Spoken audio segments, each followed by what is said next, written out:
Olá, meus alunos, bem-vindo a mais um Fractal Revisa. Essa é a aula de revisão para o 7º ano E. Na nossa segunda prova, nós vamos estudar sobre a célula e os processos de absorção de nutrientes entre a membrana e o meio externo, certo? Relembrando um pouquinho sobre a nossa célula. Eu desenhei aqui e coloquei as 3 partes básicas da célula. Quais são as 3 estruturas da célula? A membrana plasmática, o citoplasma e o núcleo. Na membrana plasmática, nós estudamos qual é a função dela. Então, ela protege toda a célula e também apresenta a permeabilidade seletiva. Ou seja, ela seleciona as substâncias que entram e saem da célula, ok? Aqui na membrana também acontecem os processos de troca entre o meio externo. Então, nas nossas aulas, nós vimos quais processos foram esses. Vamos ver agora? O processo passivo. O que significa dizer que um processo é passivo? Quando não há gasto de energia. Essa é uma questão que está lá na lista obrigatória de vocês. Quais são os processos passivos que nós estudamos? Difusão. O que é a difusão? Então, é a passagem da concentração de um meio mais concentrado para o meio menos concentrado.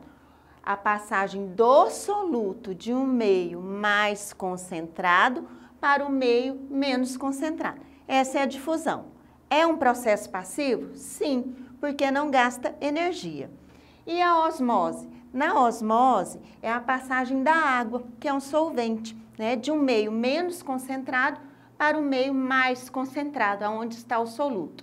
Aqui na osmose, nós fizemos uma aula prática com a batata. O que nós fizemos? Cortamos a batata, colocamos sal. E aí a gente observou que a água sai da batata e vai até o encontro do soluto, que é o sal. Tem outros exemplos? O da alface, quando você coloca o açúcar no morango, ok? Então, essa foi a nossa aula.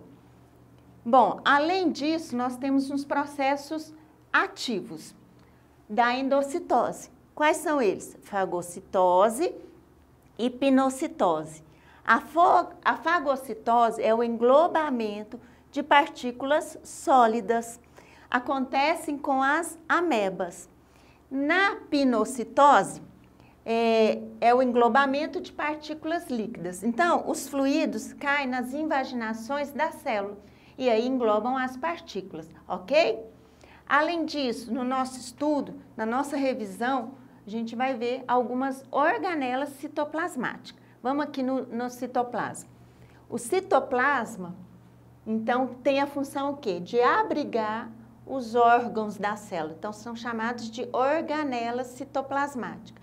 Cada organela tem uma função, que nós vamos ver agora, ok?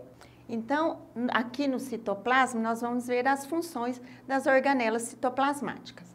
A mitocôndria. Qual é a função da mitocôndria? Ela é responsável pela produção de energia. O retículo endoplasmático, pelo transporte das substâncias.